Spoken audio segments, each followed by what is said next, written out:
कि कैसे करी गुरु के भजनिया हो,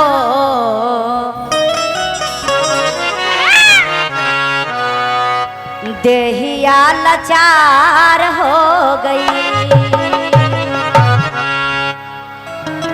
अरे कईने हम बहुते नादनिया हो, अरे कईने हम बहुते नादनिया हो, देहिया लाचार हो गई। रमेश भैया तनी संहारे कहे बाबा के दरबार में कि कैसे करी गुरु के भजनिया हो, कैसे करी गुरु के भजनिया हो, देहिया लाचार हो गई।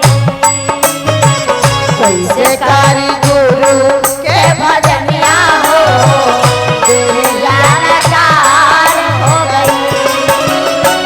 कईने हम बहुते नादनिया हो, कईने हम बहुते नादनिया हो, देहिया लाचार हो गई। कैसे करी गुरु के भजनिया हो, देहिया लाचार हो गई।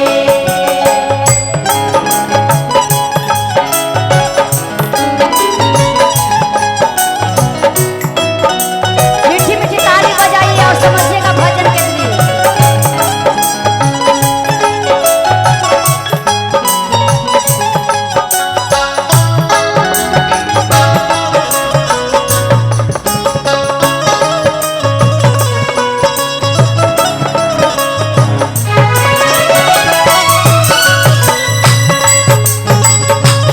क्या बात है, क्या हो।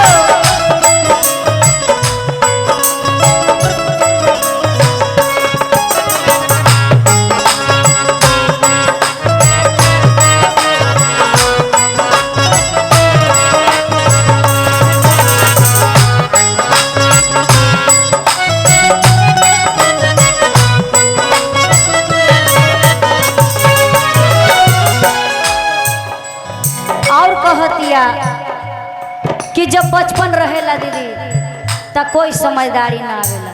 कहना है क्या रमेश भैया, पहिला उमरिया जावा अइले बचपन के, प्यार दुलारा में कोई नहीं भुलाए।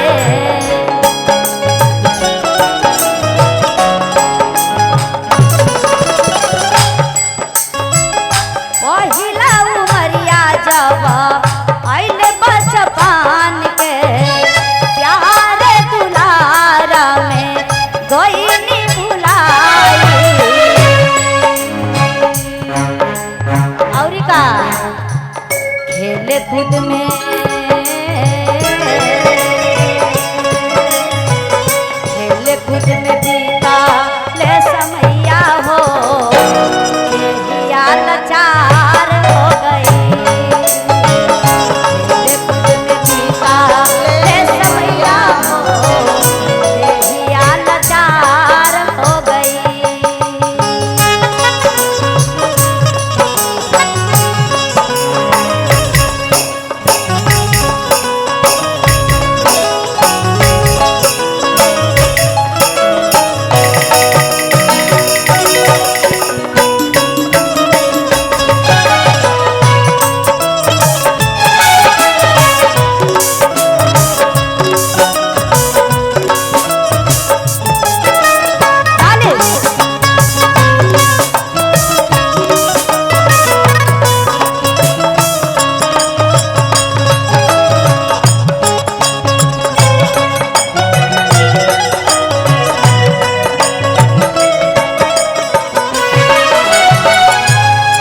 क्या कहना है, दूसरा उमरिया जावा आइले जवानी,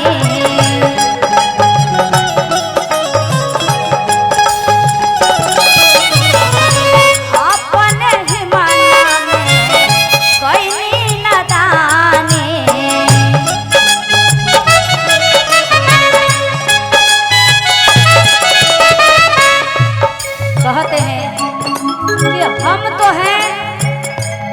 मतलब कि कुछ बात नहीं सोचते हैं, है ना, कि अपना जवानी में मनमानी कर रहे हैं। भगवान के दरबार में जाए या न जाए दीदी जी, लेकिन ये नहीं सोचना है, कम से कम तो भगवान के दरबार में, बाबा भोलेनाथ के दरबार में जाइए, माँ का दरबार में कहना है क्या, दूसरा उमरिया जवा आइले जवानी, अपने ही धूना में कैले मन मानी, मस्ती में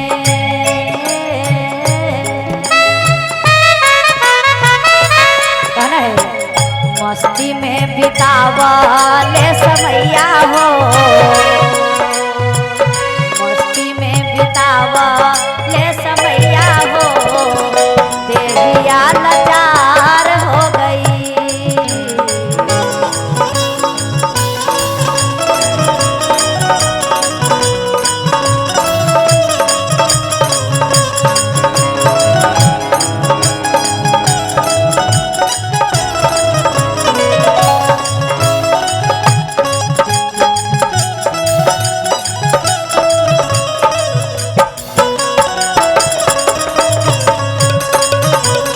क्या बात है?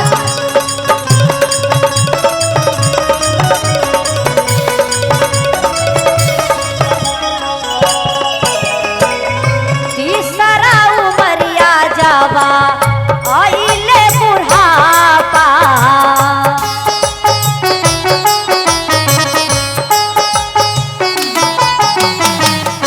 माने माने हमारा के होता पछतावा,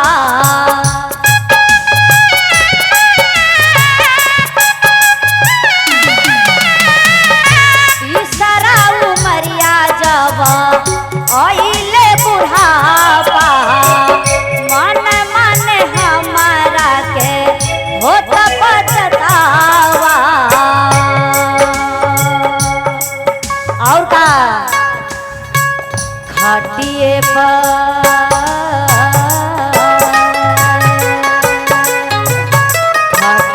पर बीता ता समैया हो, देहिया लाचार हो गई, खटिए पर बीता ता समैया हो, देहिया लाचार हो गई। कैसे करी गुरु के भजनिया हो, देहिया लाचार हो गई, कैसे करी गुरु के भजनिया हो, देहिया लाचार हो गई।